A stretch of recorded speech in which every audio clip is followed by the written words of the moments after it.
So I'll start with a little bit about who I am and what I'm doing for those of you who are new here or watching this one recorded. I teach drawing fundamentals at an animation school, and for the past few months, I've been bringing that online as much as I can. So I've made YouTube videos. I wrote a book. You can download the book at imaginativedrawing.com. And I have a course. The YouTube videos are that's what I started with besides the book. And YouTube videos are okay. I realize that's how most people consume knowledge these days, but they're not really like what I do in the classroom. Like if you signed up for a drawing class and the teacher just put on YouTube videos and then fucked off, you would not be happy with that class. It's not really what this kind of thing is about. So I created this course and these lectures to be more like what I actually would do in the class, or at least as much as I can online. So if you haven't started the course yet, we're already on lesson three, but the video to start the course, or maybe the course in general, should be in the description. Um, so the idea behind this course is that you're going to get better at drawing by drawing. And each week I give you another tool to make drawing easier. To So you have a better idea of what you're actually supposed to be doing when you're drawing. But just watching these videos, it's not going to do it. You get better through doing the drawing. That's the core takeaway from this course is that if you did the exercises and the project and didn't learn anything else from that, you would still get better at drawing. Whereas if you just listen to me talk and read the course online or just watch the videos or even do all of those things, it's not really going to do much for you. Like you might be more interesting at parties because you can talk about a little bit about vision science and the theory of drawing, but you're not going to get better at drawing unless you actually do the thing. Um, these lectures are about theory, but I also have like regularly paced YouTube videos that aren't live already covering the same topic. That link is in the description as well, so you could watch this in under 10 minutes. But I want to do these live courses to give to make it more of a discussion, give people a chance to, excuse me, give people a chance to ask questions because in my real life classes, that's what I do. I don't just get up there and talk and demo.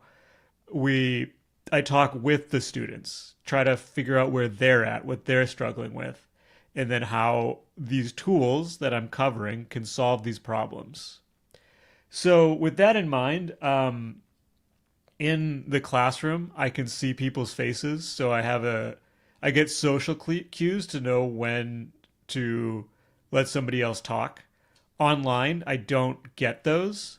So if you have anything you want to say, anything you want to add, just blurt it out. Just feel free to interrupt me. You can also put things in the chat and I will read them out loud. So if you're on YouTube and you want to uh, have mic access to these classes, then you can join the Discord. Link is in the description for that as well. Lastly, if you want to do this one-on-one, get the actual like one-on-one feedback, I think that's the best way to learn. I am available for mentorship, so you can check that out in the description as well. So let's talk about proportion. I'm going to start by asking you guys, do you find that you've struggled to get accurate proportions when you're drawing?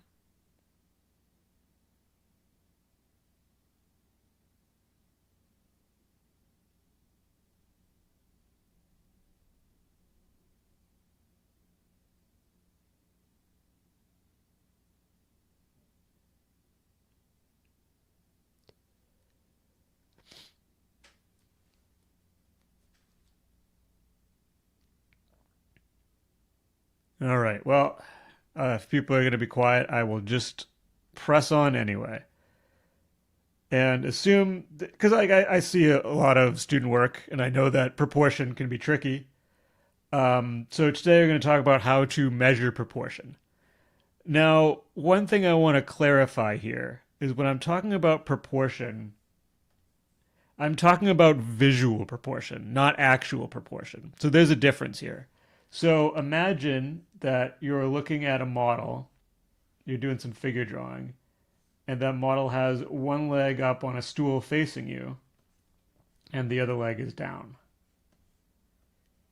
So the leg that's facing you appears shorter because of foreshortening, but you know that the model has the same legs, the same length legs.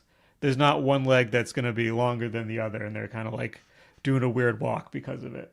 So in actual proportion, the legs are the same length, but visually, in visual proportion, one leg is shorter than the other as we see it from our angle. So it's these visual proportions that we want to learn how to measure. And the reason for this is because knowing actual proportions can be helpful, but in examples like the model with their leg up, they'll actually mislead us. If we do actual proportion, it's going to look wrong because the leg has to be bent at an angle that it wouldn't actually be bent at. It's also not practical to expect to learn the proportions of everything that you want to draw. You want to draw humans, you can learn general human proportions, but even then, people's proportions vary quite a bit, actually. So the visual distances are what we want to measure. That's the distances in our visual field, and it's a bit abstract, but there's a there. So, for example, if you close one eye and then you line up your fingers so you're touching the corner of the wall or the corner between the wall and the ceiling, you're not actually touching it, but visually you're touching it. Then, if you move your finger down a little bit, you create a distance between that corner and your finger. Those are the distances we're trying to measure when we measure proportion. And our tool for this is called visual measurement. So I'm going to give you a couple tools for how to measure visually, measure the distances within our visual field, and then I'm going to do a demo of how I would use them. So you've probably seen artists do this. This is that thing where they close one eye and stick a pencil out. This is why they do it. So you're going to start by locking your arm straight out and holding your pencil between your eye and the subject that you want to measure. Then you line up your pencil with the distance you want to measure in your visual field. So in this case, I want to measure the nose. So what I'm going to do is I'm going to line up my pencil with the top of the nose, and then I'm going to put my thumb on the pencil at the distance on the bottom of the nose. So then I have that distance marked on my pencil. I can then compare that distance to other distances I see in my visual field. So if I lower my finger, or if I lower my hand a little bit, and I line up that distance with the bottom of the nose, I can see how the rest of the face compares to that. So in this case, the distance from the top to the bottom of the nose is about the same as the distance from the bottom of the nose to the bottom of the chin. I can also flip that distance horizontally just by taking my pencil, just flipping it, and I can see that the distance between the left side of the nose and the right side of the face is about the same as the distance between the top and the bottom of the nose. This is useful for me because I can do the same thing on my drawing, and I can compare these proportions in my drawing to the proportions of what I see. So when I do this with my drawing, I'll just take my pencil and just put it right up against my drawing, and then I would measure the distance between the nose, or the top and bottom of the nose, and the bottom of the nose and the chin. And if they're the same, then my proportions are accurate to what I'm seeing in my drawing. Or what I'm seeing, the proportions in my drawing are accurate to what I'm seeing in my subject. If these proportions are not, if they're different, so if I measure and instead the chin is down here, then that tells me that I drew the chin too long and I know where it should be instead. And that's how I would fix it. So the way this works is this one. The way this ends up working is that you use one distance in your subject as your unit of measure, and then you measure the rest of the distances in your subject in that length. So, for example, I want to know how long this model's legs are. I can do this by taking a length of the head and then using head lengths to measure the leg. So the leg is 5 head lengths tall.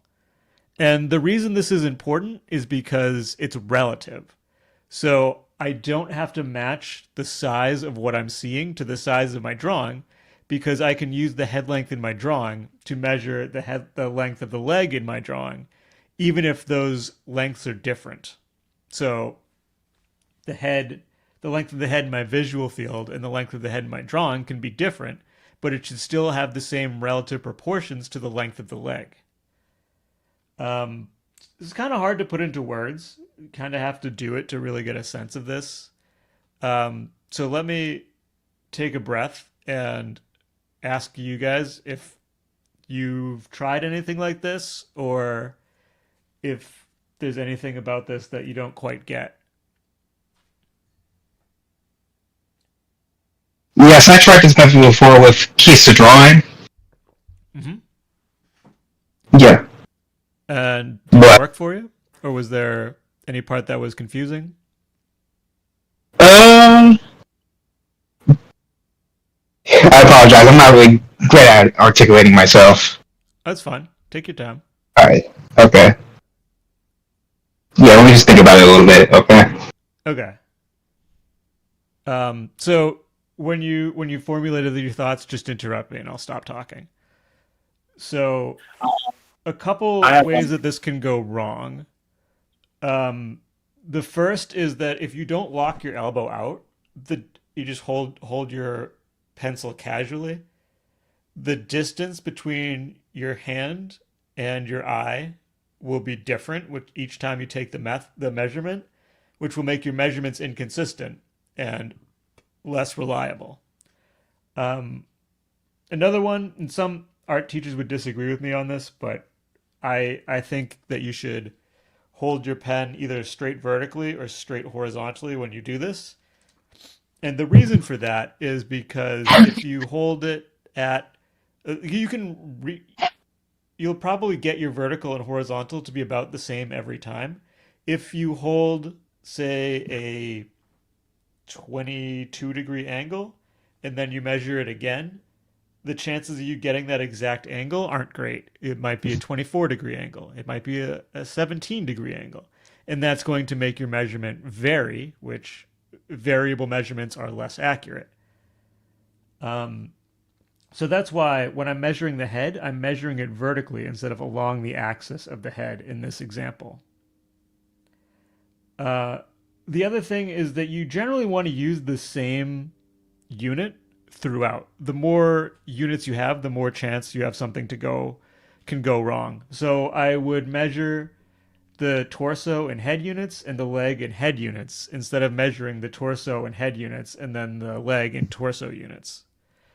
The exception for this is when it comes to scale. So if I'm measuring the facial features, obviously I can't do that in head units. So I might use nose units for that one instead. And then I don't want to measure the leg in nose units because you don't want to do something that's like 20 units long.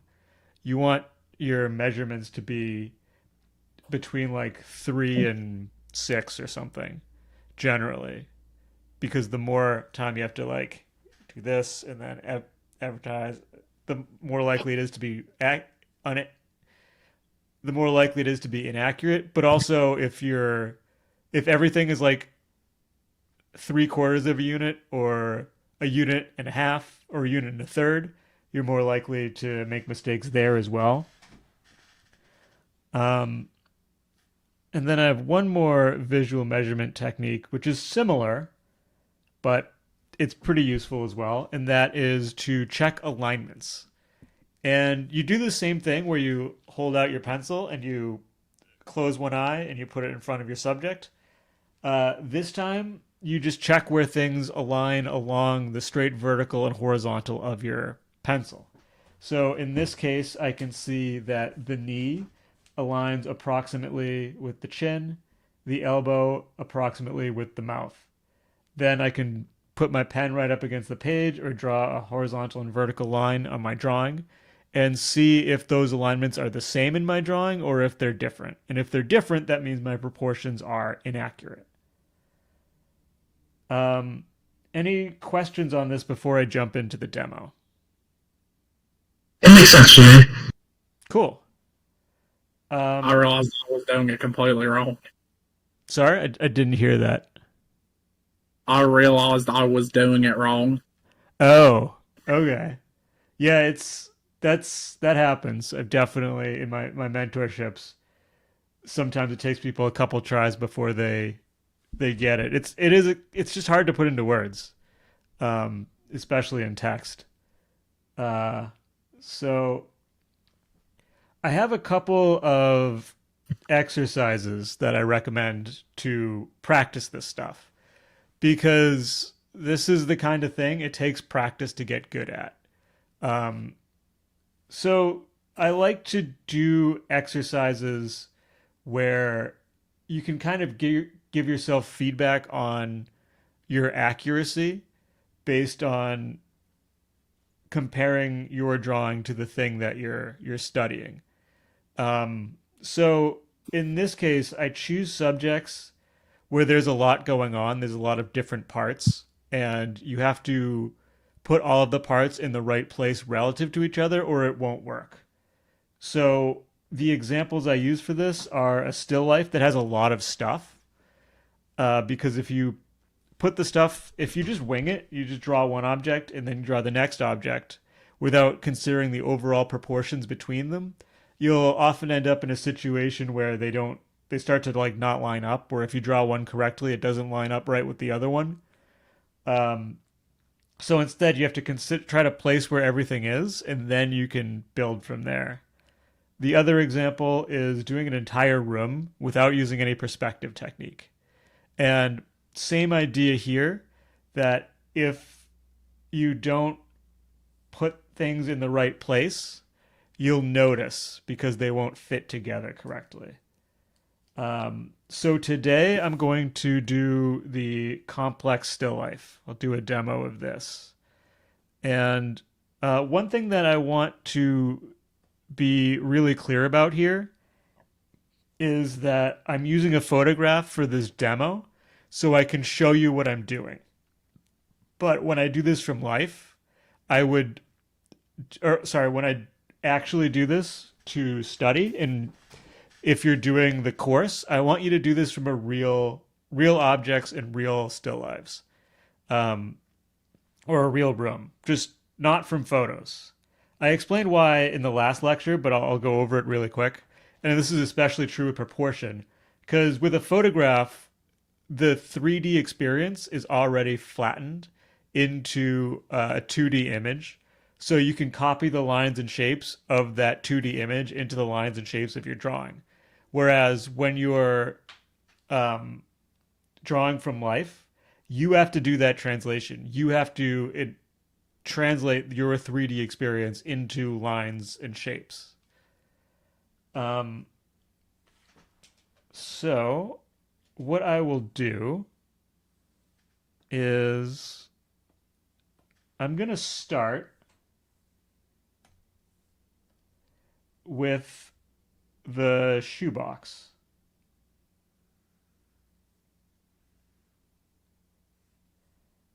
And I'm just eyeballing it at this point. But this is going to be my unit, and that's like at the edge, so I'm going to move it over a bit.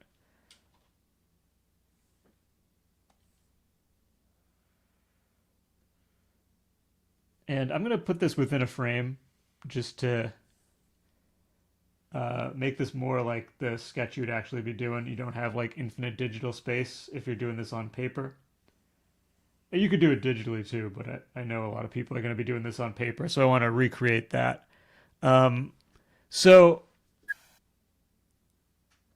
the next thing I'm going to do is I'm going to do visual measurement based on this one measurement I have to find the rest of the measurements.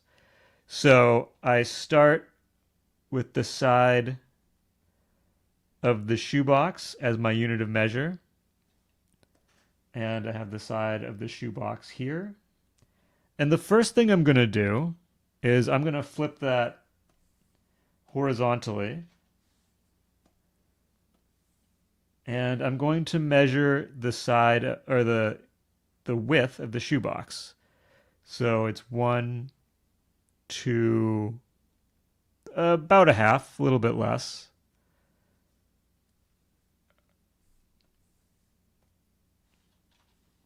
And so in case it's not clear, these red lines, these represent the measurements I would take with my pencil and my finger.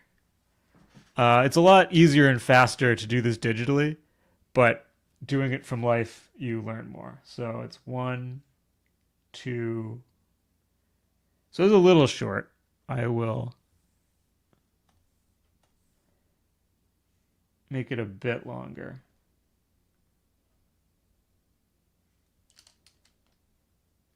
And the next step isn't strictly necessary, but I think it's good practice. And that is to measure to the edge of your page. And the reason you do this is to make sure that what you're drawing will fit on your page. Because you might end up in a situation where your page is you're drawing too big and you're going to run out of room on the page.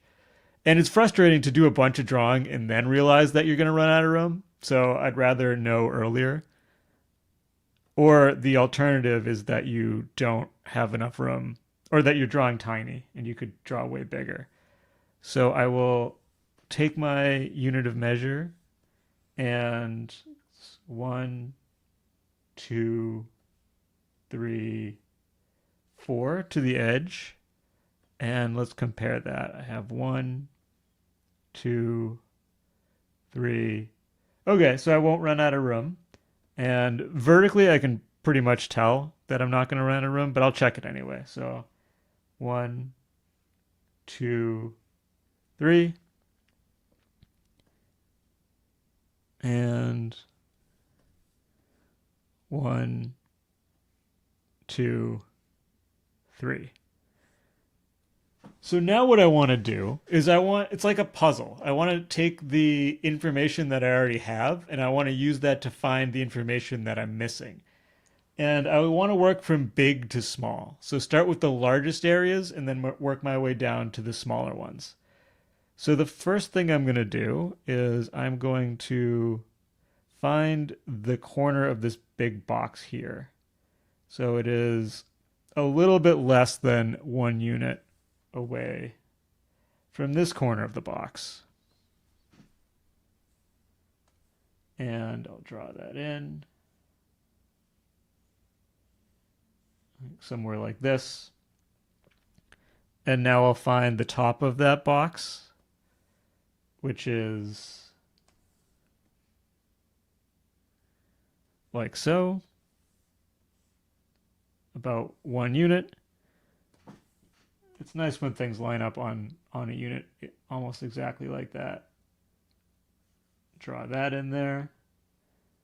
And I want to find that locker, that weird little locker thing. So that is about another unit away. So it's 1, 2-ish. So 1, 2-ish. Gives me that locker. And I can tell I could drop a horizontal here if I wanted to. But I can already see that this is horizontal, so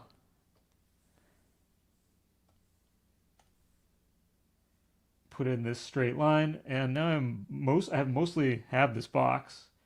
The width of that locker is about another unit.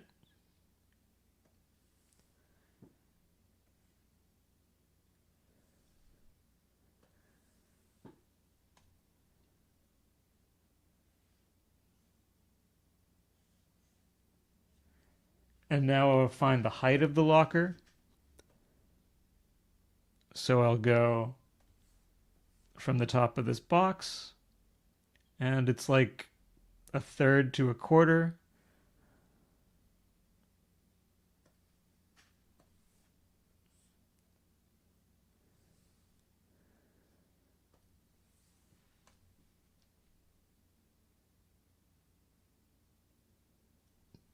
So here-ish. And then find the bottom of the box, or both those boxes. And this is where horizontals and verticals can do really well. So once you have a lot of horizontals and vertical, or a lot of positions already found in your drawing, you can start to create almost like a grid. So this being a line on the grid, I can see when I zoom in that we're in shadow a little bit. Like the box is a little bit above that grid, and the locker is also a little bit above, but less. So about here, and that was about the right place. I'll just kind of eyeball these. Or actually, this should be more like that.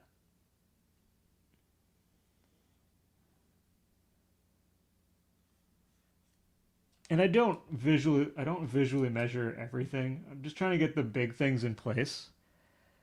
Let's find the other end of that box that's missing.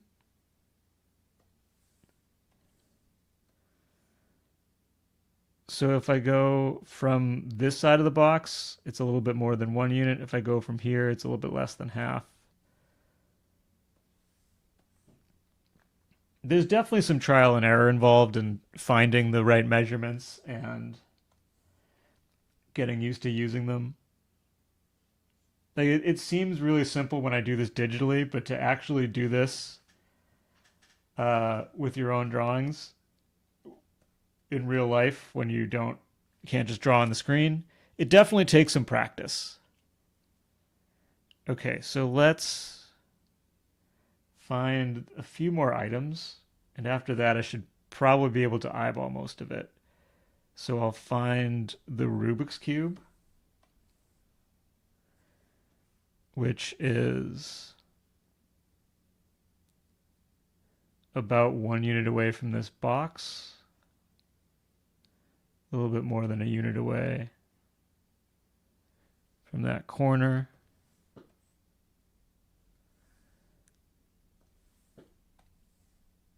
So that's going to be around here. And then this cup thing lines up about there.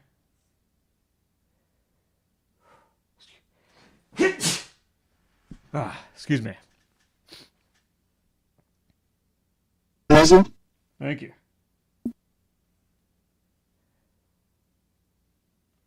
And I'm also going to check a vertical real quick. So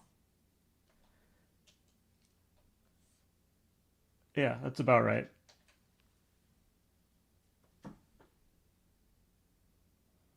Oops.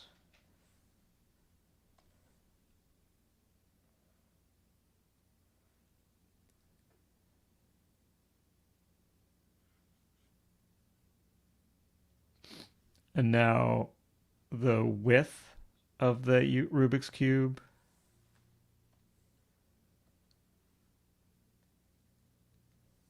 is a bit more than half a unit.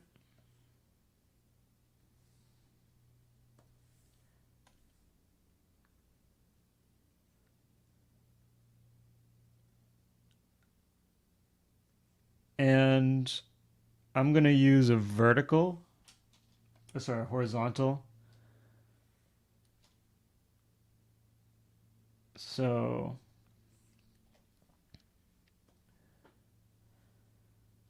the king is, so this is about halfway between the box and that horizontal, and then the king comes out a little bit above it.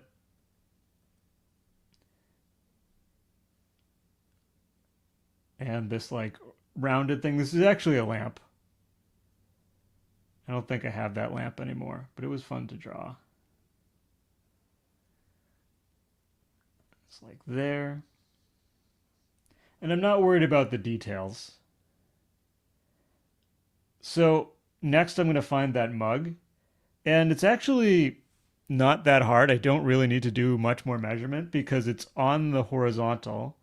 It lines up vertically with the side of the box and vertically on the other side with the locker. So just placing those things correctly should get me most of the way there.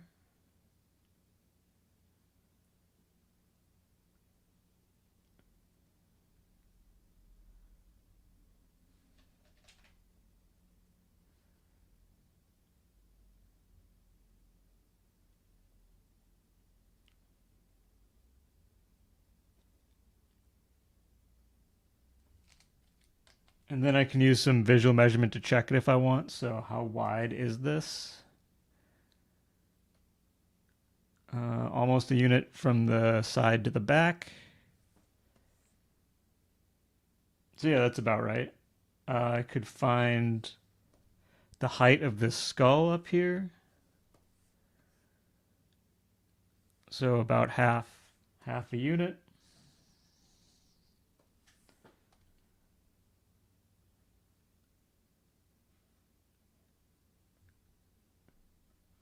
And its width from the side of the box.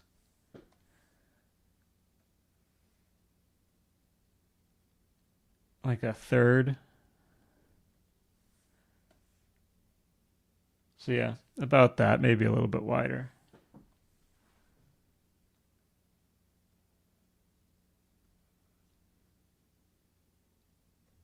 And that stapler and ink on the top of the locker, about half.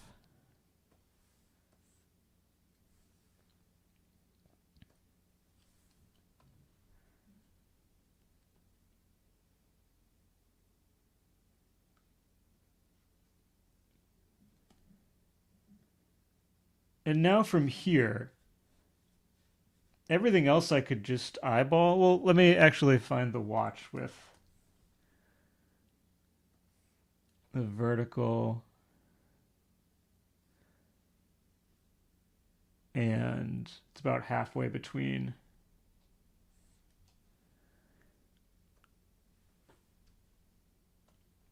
the side of the box and the side of the locker.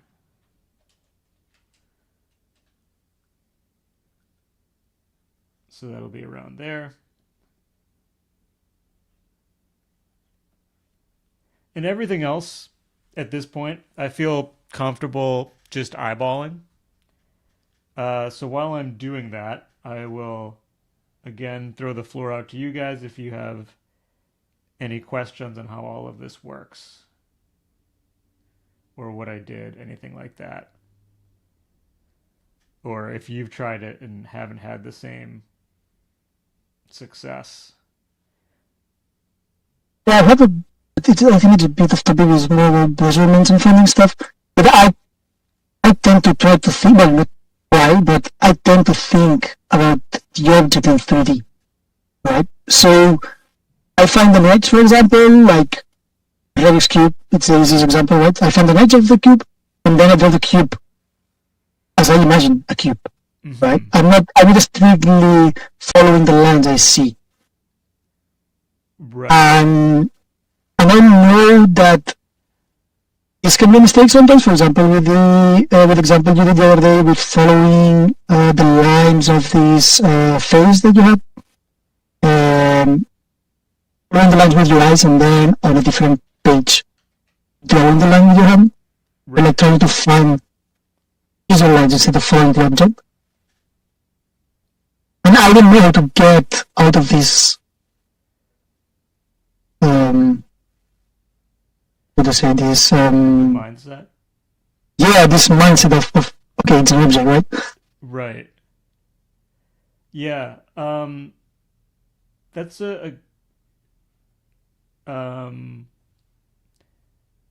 so I guess the question is, how do you get out of the mindset? Yeah, I don't know if there's like I don't know, is something that you also had issues with at the beginning or something, and Yeah, for there sure. was a way some exercise. I think this is a pretty normal problem, is getting used to thinking in both 3D and 2D. Uh, because yeah, like you're drawing the object as you know it to look, but then you get it wrong because um, you're not thinking in 2D, or you get it wrong because you're like making assumptions, I guess, would be Yeah, how it goes, yeah, like of how you think it should look versus yeah, how it does look. Um, I mean, as far as exercises to get out of it, these are the exercises that these are designed to kind of push you out of that zone of assuming you know what things look like. All of these, especially the blind contour, but um, yeah, like especially the blind contour, these exercises are designed to, like, that's why I tell you explicitly in the blind contour is to look really carefully. That's why you go really slow as you draw those blind contour lines. Um, mhm, because you're like the whole time you're doing it, you're telling yourself, "Hey, look, look, look, look." It, like the fact that you know that you have this habit that you're trying to change, that's probably getting you more than half of the way to changing it. Because from there, it's just a matter of like consciously paying attention to whether you're doing it or not. Like you know you have the habit, so you know when you're doing it. So when yeah, you're doing it, you have to just consciously remind yourself, like, oh, like catch yourself and remind yourself. At this point, I'm not drawing 3D. I'm drawing the 2D. Um, or I mean, I wouldn't even say it's 2D, but the like I'm not using a construction approach. I'm just trying to capture what I see and really paying attention to how I see it. yeah, Um, so, and same thing with this exercise. This is one where this is why I put this so early in the course, because when you're doing the visual measurement, it really forces you to pay attention to what you are looking at when you do these measurements. Um, so yeah, good. It's a good question, and to me, the answer is the exercises in the course. Does that answer your question? yeah, yeah, And I'm not worried about detail at this point. Like, I want to establish all of this stuff and then then from there I can figure out the detail. Because visual measurement is not perfect.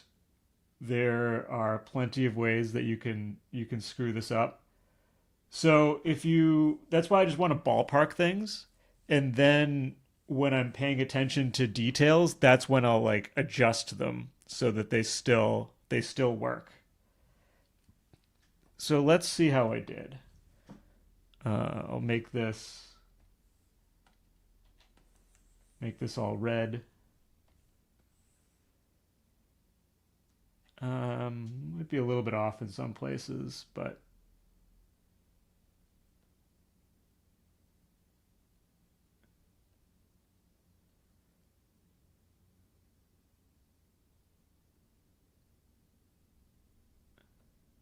yeah, a little bit off. especially the outside of the box, but or maybe it's just that the locker is too big if I get everything else.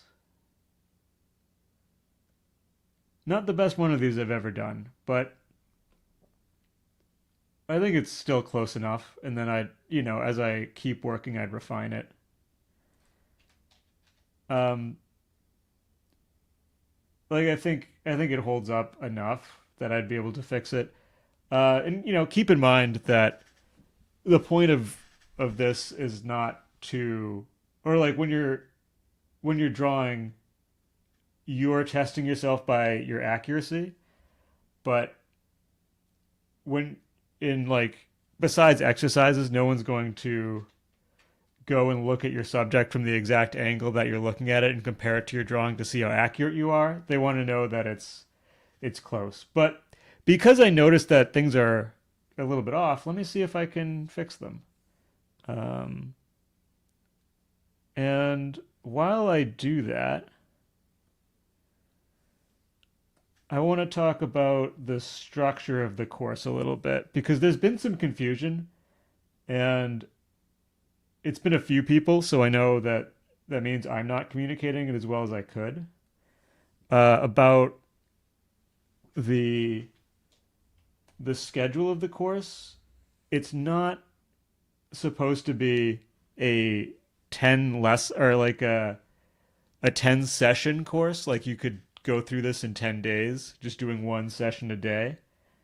Um, and I understand the confusion because that's what so many online things are. They're like 10 weeks.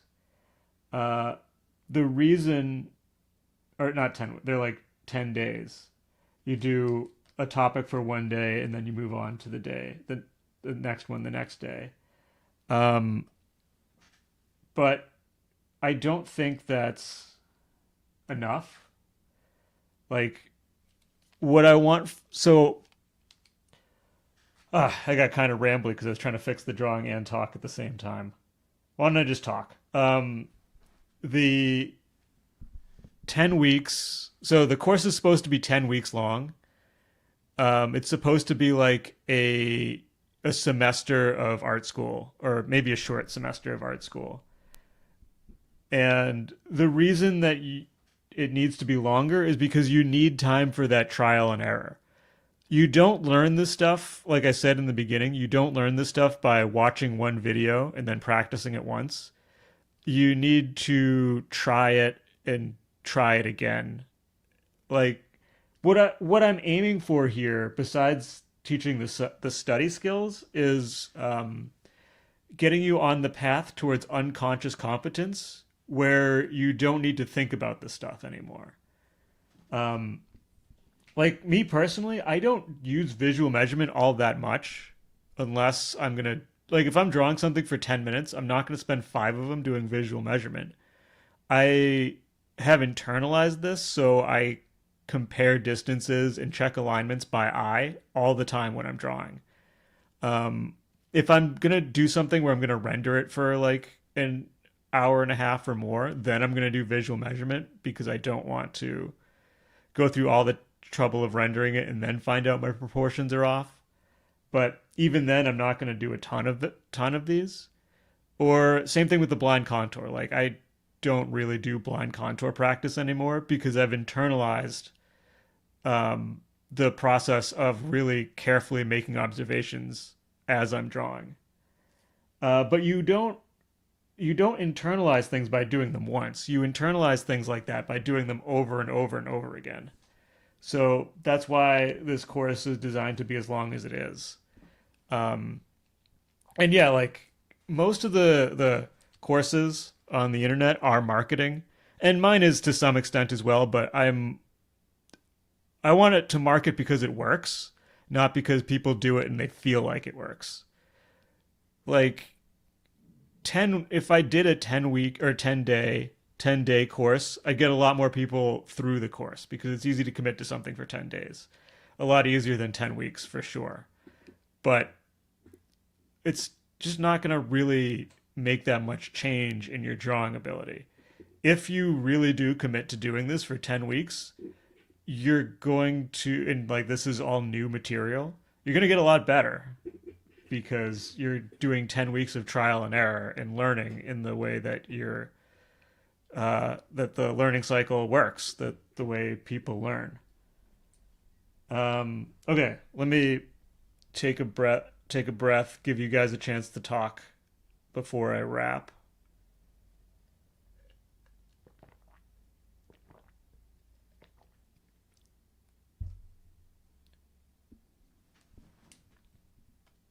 I was really thinking about that, like the exercises. The thing I think I'm sabotaging a bit my exercises because I must really draw from imagination, Mm-hmm. and I don't have the fundamentals ready yet. Let's say, like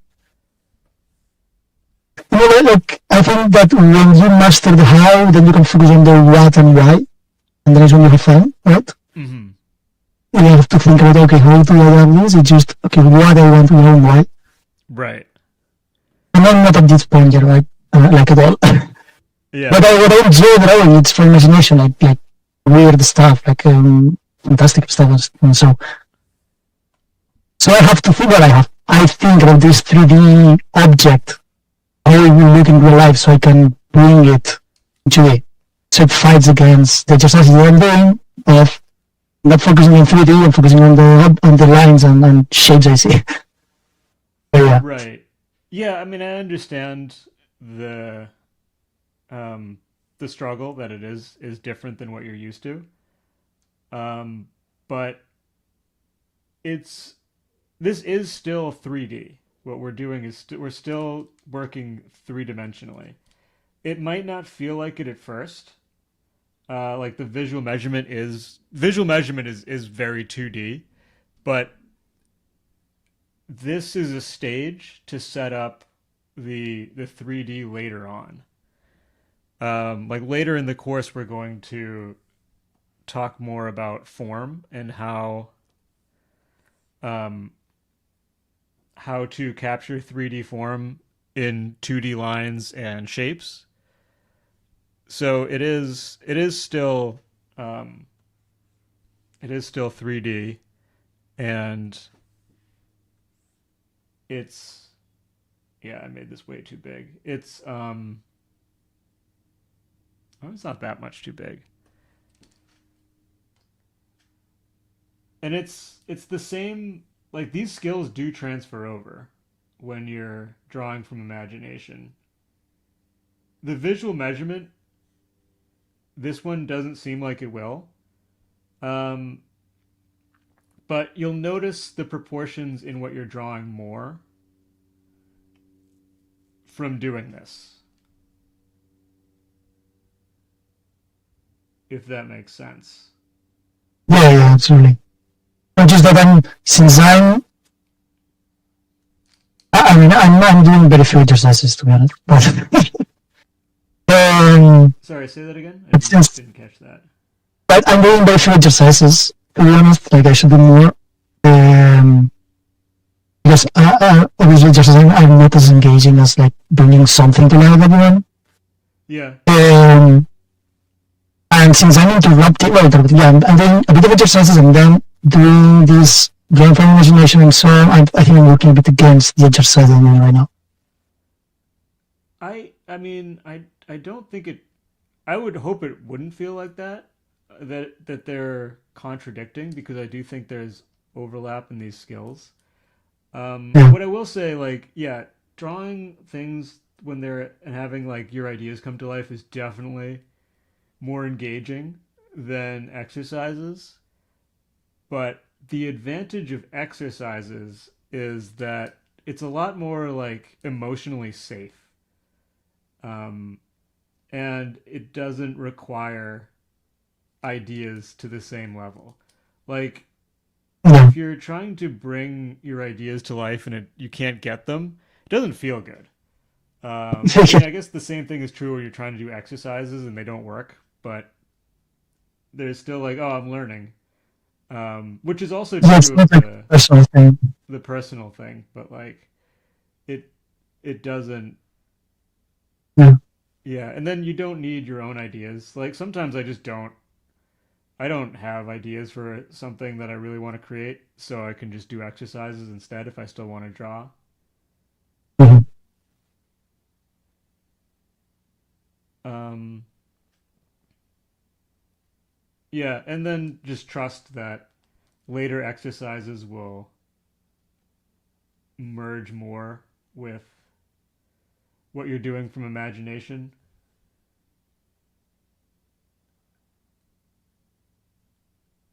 This is what I've heard from like all these exercises are stuff I do with students in my mentorships as well. So I have heard the experience of how it does translate that they do feel like they get better at drawing from imagination because of it. Okay. Does anybody have anything else? Any other thoughts or questions to add before I wrap?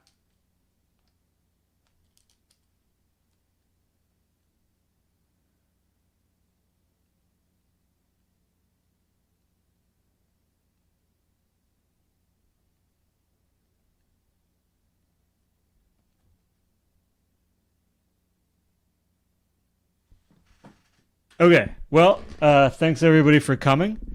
I do these every week. Oh, I got one. I learned that you can use the proportions of other objects to draw a specific object. Is that true? Um, I'm not sure what you mean by that. Like the proportions of other objects. Is that like how I use the proportions of the side of the box to find the proportions of other boxes? Can you expand on your question, please?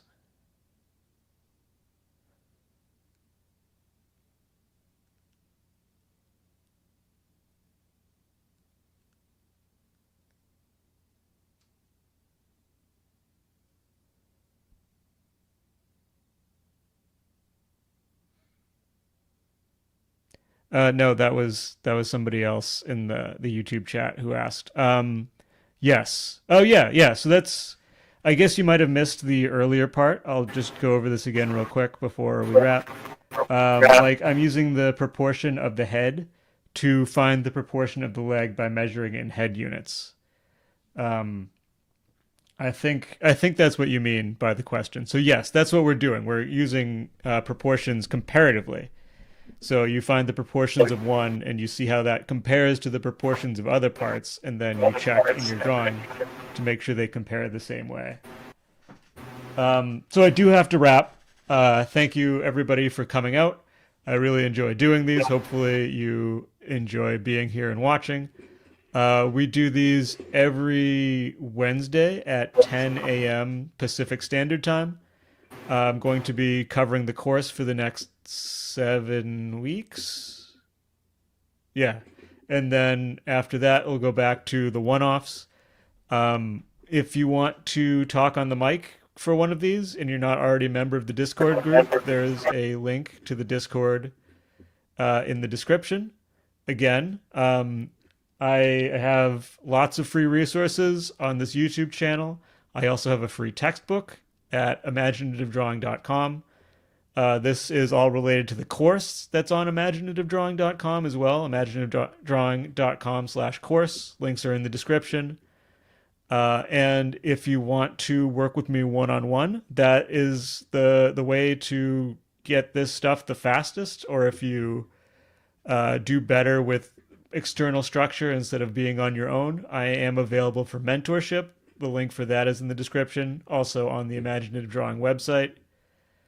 And we'd love to have you on the Discord group so you can post your work for the course and get feedback from the community and from myself if I have time. Yeah, that's everything. Thanks so much for being here, and hopefully I'll see you next week. Bye, everybody. Thank you. Bye.